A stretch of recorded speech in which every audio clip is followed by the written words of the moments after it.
Hi అండి, నమస్తే. Welcome back to world of Bharati. ఈరోజు రెసిపీ వచ్చి మామిడికాయతోటి రసం పెట్టుకుందాం. మేమైతే చారు అంటాం. ఎలా చేయాలో రెసిపీలోకి వెళ్ళిపోదాం. వీడియో స్టార్ట్ చేద్దాం. కమ్మగా పుల్లగా మామిడికాయతోటి రసం పెట్టుకుందాం.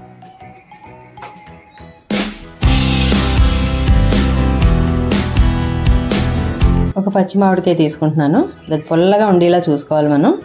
దీన్ని శుభ్రంగా కడుక్కుని ఇది మొదట్లోని జీడి ఉంటుంది కదా, కోసేయాలి. దీన్ని స్టవ్ వెలిగించి ఒక గిన్నెలో పెట్టుకుని ఇది ములిగేదాకా నీళ్లు పోసుకోవాలి.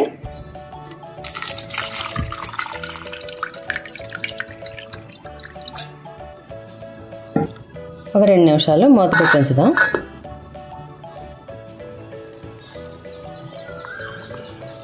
ఇది ఉడికిపోయింది. దీన్ని చల్లారబెట్టి తొక్క తీసుకుందాం. మెత్తగా అయిపోయింది. దీనికి పూర్తిగా తొక్క అంతా ఇలా వలిచేసుకోవాలి. ఇలాగా తొక్క తీస్తే మామిడికాయ గుజ్జు అయితే ఇలా వచ్చింది. తర్వాత మనం చారులో వేసుకోవడానికి ఎల్లుల్లిపాయలు 4 రెబ్బలు, చిన్న అల్లం, 1 స్పూను మిరియాలు, 1 స్పూన్ జీలకర్ర, 1 స్పూన్ ధనియాలు, ఇవి మెత్తగా మిక్సీ పట్టేసుకుందాం. ఇది కచ్చాబచ్చగా ఇలా ఆడుకుంటే చాలు. రసంలోకి మేము ఇలాగ ఆడుకుని వేసుకుంటాం. పేస్ట్ పౌడర్ చేసుకుంటే బాగుంటుంది. ఇది తర్వాత చూపిస్తాను నేను. ఇప్పుడు అదే జార్లో మనం మామిడికాయ గుజ్జుని వేసుకుందాం. ఇప్పుడు ఒక 3 గ్లాసులు నీళ్ళు వేసుకుందాం. 1 స్పూను సాల్ట్ వేస్తున్నాను. రుచికి సరిపడగా వేసుకోండి మీరు. నేనైతే వేస్తున్నాను. తర్వాత చూసి టేస్ట్ చేసి మళ్ళీ వేసుకుందాం. ఒక చిన్న స్పూన్ తోటి పసుపు, 1 అర స్పూను కారం, ఒక 2 పచ్చిమిరపకాయలు ఇలా కట్ చేసుకుని వేసుకోండి. ఒక చిన్న ఉల్లిపాయ ఇలా సన్నగా చీలుకుని పొడుగ్గా వేసుకోండి. కొంచెం కొత్తిమీర తీసుకుందాం. దానికి ఇలాగా చివర్లు కట్ చేసి ఆ కొత్తిమీర ఉంచుకుని పైది ఈ చివరిది మనం ఇలా చిదుముకుని ఇలా నలిపి వేస్తే చారులో బాగుంటుంది. కాళ్ళు వేసుకుంటే బాగుంటుంది. ఒక కరివేపాకు రెమ్మ, దాన్ని కూడా ఇలా ముక్కలు చేసి కట్ చేసి వేస్తే బాగుంటుంది. మిక్సీ పట్టుకున్న ఈ మామిడి గుజ్జుని కూడా ఇందులో వేసుకుందాం. ఇలా చేయడం వల్ల గుజ్జులా వస్తుంది. మిక్సీలో వేయడం వల్ల మీరు చేసుకుని ఇలా ఉంటే చేతితోటనే పిసికేసుకోవచ్చు. ఇలా వేస్తే మొత్తం అంతా కలుస్తుందని ఇలా వేస్తున్నాను నేను. మిక్సీ పట్టుకున్న ఈ మసాలా ముద్ద అంటే ధనియాలు, జీలకర్ర, అల్లం, వెల్లుల్లి, మిరియాలు, అది కూడా వేసుకున్నాను. ఇలా ఒక 2 నిమిషాలు మరిగాక మనం తాలింపులు వేసుకుందాం. చారు అయితే చాలా బాగుంటుంది. ఇది చారు అంటున్నాను నేను, మా సైడ్ చారే అంటాం. రసం, మామిడికాయ రసం, పచ్చి మామిడికాయతోటి రసం చాలా బాగుంటుంది.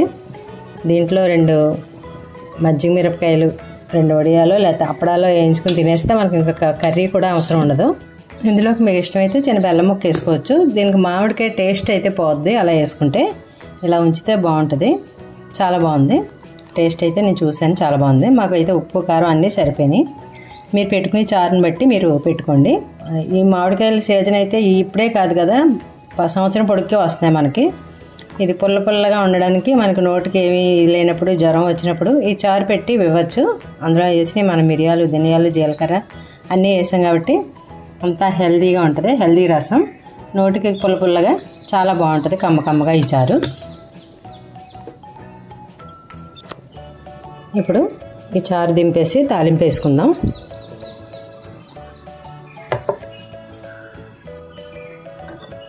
స్టవ్ వెలిగించి మళ్ళీ కళాయి పెట్టుకుని తాలింపులకు సరిపడగా 2 స్పూన్లు ఆయిల్ వేసుకుందాం. 1 స్పూన్ ఆవాలు, 1 స్పూన్ మెంతులు, 1 స్పూను మినపప్పు, 2 వెల్లుల్లి రేఖలు, 1 అర స్పూను జీలకర్ర, 1 ఎండుమిరపకాయ చాలు,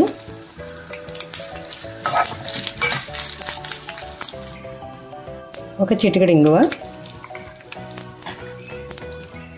1 రెమ్మ కరివేపాకు.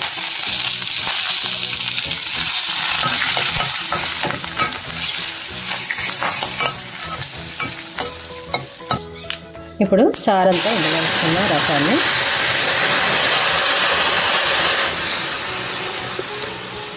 కొత్తిమీర వేసి వెంటనే మూత పెట్టేసుకుందాం. రసం రెడీ అయిపోయింది. పచ్చి మామిడికాయ రసం. ఇది చాలా టేస్ట్గా ఉంటుంది. ఇది దీంతో ఇలాగే తినేయచ్చు మనం అన్నం అంతాను. ఇలా చేసుకోండి. మీకు ఎలా వచ్చిందో కామెంట్లో చెప్పండి. లైక్ చేయండి, షేర్ చేయండి, సబ్స్క్రైబ్ చేయండి. మన ఛానల్ని ఎంకరేజ్ చేయండి. అప్పడాలు, పచ్చిమిర్చులు.